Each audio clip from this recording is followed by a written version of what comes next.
कुरान हकीम में सूरह मुज़म्मिल में अल्लाह रब्बुल इज़्ज़त ने फरमाया वज़्कुर इस्म रब्बिका वतबत्तल इलैहि तब्तीला, कि आप अपने रब का नाम ज़िक्र करें और हर तरफ से मुनक़ते होकर अपने रब की तरफ मुतवज्जे हो जाएँ। नबी करीम सल्लल्लाहु अलैहि वसल्लम मदीना में 10 साल तक रमज़ान के आखिरी अशरे में इत्काफ़ बैठा करते थे, बल्कि एक मरतबा नबी करीम सल्लल्लाहु अलैहि वसल्लम ने अपनी ज़िंदगी के आखिरी अय्याम में 20 दिन इत्काफ़ किया है। और इत्काफ़ दरअसल ये अल्लाह के कुर्ब का एक ज़रिया है और तख़लिया का एक ज़रिया है। इसलिए हम तमाम मुसलमान मर्द व ख़वातीन को चाहिए कि वो अपने गुनाहों की माफ़ी मांगने के लिए अपनी ज़िंदगी से कीमती लम्हात निकाल कर कम अज़ कम अल्लाह के घरों में इन 10 दिनों के लिए अपनी इस्लाह, अपनी तरबियत, तकवा में इजाफ़ा, नेकी में इजाफ़ा, मस्जिद से ताल्लुक़, अल्लाह से ताल्लुक़ को मज़बूत करने के लिए इसका एहतमाम करें। अल्हम्दुलिल्लाह इस साल जामे मस्जिद तकवा में तकरीबन 650 मर्द व ख़वातीन एतकाफ़ बैठ रहे हैं, जो हमारे पास रिकॉर्ड है। और इनके लिए सबसे जो खुसूसियत अल्लाह के फ़ज़ल व करम से यहाँ है वो कि किसी को अपने घर से खाना वगैरह और दीगर चीज़ें लाने की ज़रूरत नहीं है, और मस्जिद से ही इनको सहरी और अफ्तारी बेहतरीन इनको पेश की जाती है। और जहाँ ये बैठते हैं वहीं अल्लाह के फ़ज़ल व करम से किसी किस्म की तकलीफ़ परेशानी इनको नहीं होती। उसके अलावा दीगर बेशुमार सहूलियात हैं। तरावी अल्लाह के फ़ज़ल व करम से बेहतरीन जो पाकिस्तान में खुश अलहान तजवीद के साथ पढ़ने वाले कारी उमर फ़ारूक साहब हैं, वो यहाँ तशरीफ़ फरमा हैं। और फिर कहवा के साथ, खजूर के साथ इनकी ज़ियाफ़त की जाती है तरावी पढ़ने वाले और मुतक़िफ़ीन की। साथ दुरूस का सिलसिला भी अल्लाह के फ़ज़ल व करम से यहाँ जारी है।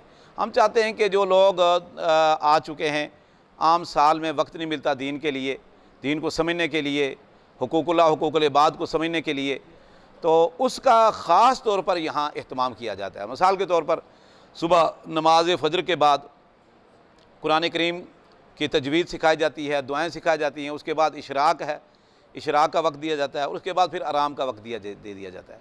आराम करने के बाद फिर ये ज़ोहर से पहले इनको जगा दिया जाता है ताकि ये वज़ू वगैरह बना लें, और ज़ोहर के बाद दर्स कुरान होता है, और फिर ये अपनी इबादत करते हैं।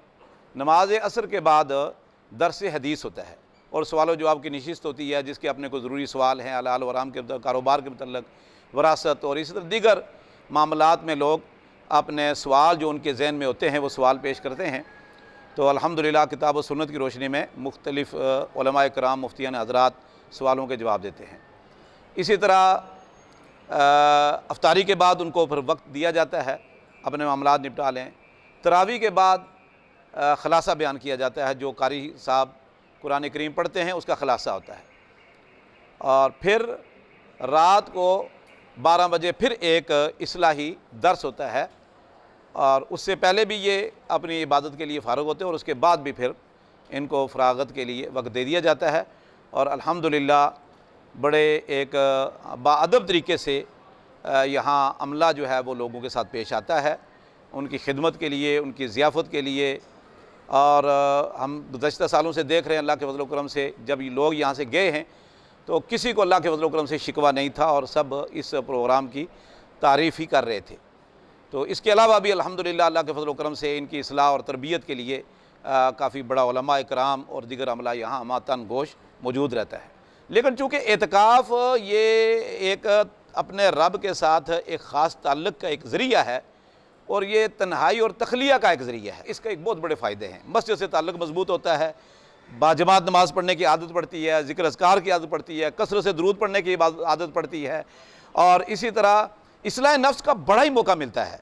कुरान करीम में अल्लाह रब्बुल इज़्ज़त ने पुरानी शरीयतों का भी एतकाफ़ का तज़किरा किया है। इब्राहीम और इस्माईल अलैहिस्सलाम के हवाले से अल्लाह ने फरमाया अनतहिरा बैती लित्ताइफ़ीना वल आकिफ़ीना वर्रुक्का सुजूद, कि मेरे घर बैतुल्लाह को रुकू करने वाले, इत्काफ़ करने वाले और सजदा करने वाले, तवाफ़ करने वालों के लिए पाक करो। तो ये पुरानी शरीयतों में भी था, इस शरीयत में भी है और क़यामत तक रहेगा। तो ये इसके बहुत बड़े मकासद और बड़े फ़वाइद और बड़ी हिकमतें हैं इसकी। अल्लाह ताला हमें ये हिकमतें समेटने की तौफ़ीक़ अता फ़रमाए।